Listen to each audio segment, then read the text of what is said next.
Excellent Errol Barrow. I am more particularly in tune to what his life meant for the rest of us in terms of what we have to do in order to give back to our society.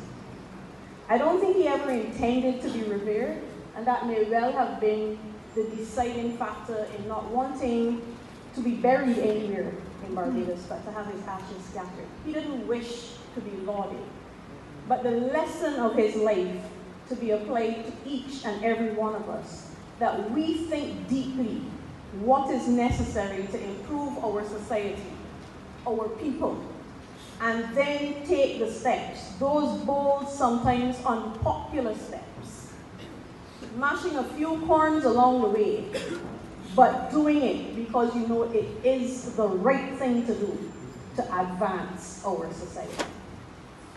He may well have built the foundation of Barbados, but it is incumbent upon us to send those walls up in the air.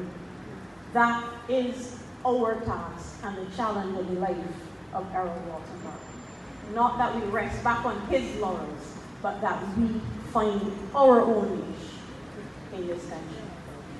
And we cannot do it by giving props to a select few in society.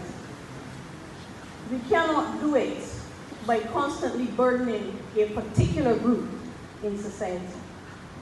We have to do it by finding those measures and those policies that pulls each person up, that moves each person forward.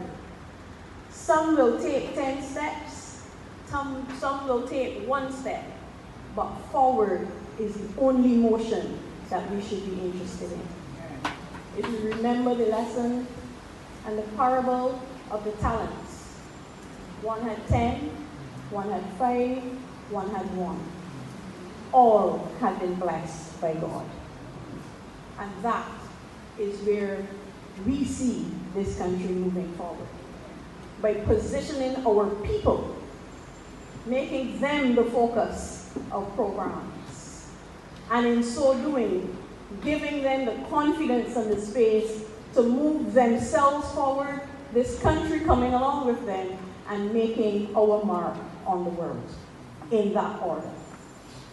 The development of our people will always be the center point of the Democratic Labour Party, and we pledge to continue.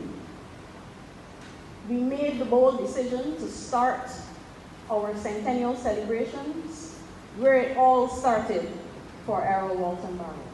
And we will continue throughout the week and move around, retracing his steps and all that he impacted on so favorably and so dearly.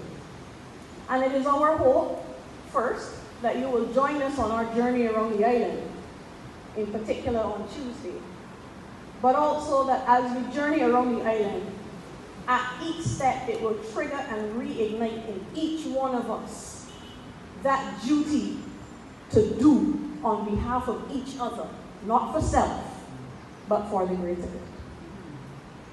Thank you very much, Canon Goodrich and the congregants of St Lucy Parish Church for allowing us this favor today to worship amongst you. I too am coming back home.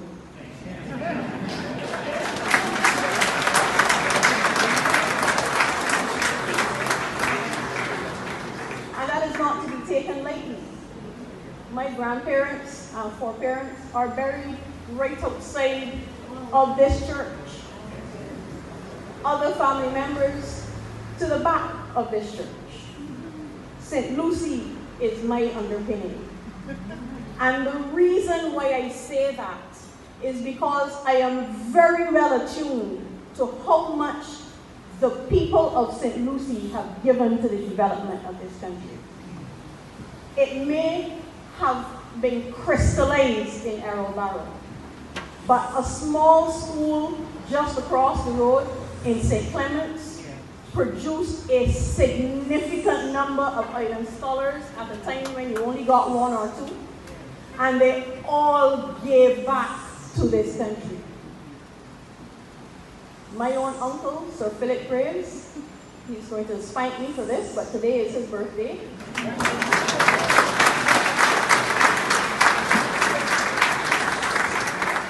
He too gives selflessly to this country. And it is through these persons that I have learned the power and the impact of the collective. And I wish for all of us that if we have not learned it yet, that we will take the time and spend a moment and think about what each one of us can offer to move this country forward, especially in these difficult times. And then move it past the point of thought and do what is necessary to implement. Thank you very, very much to all of you. And I wish for you the very best for the coming year. Thank you.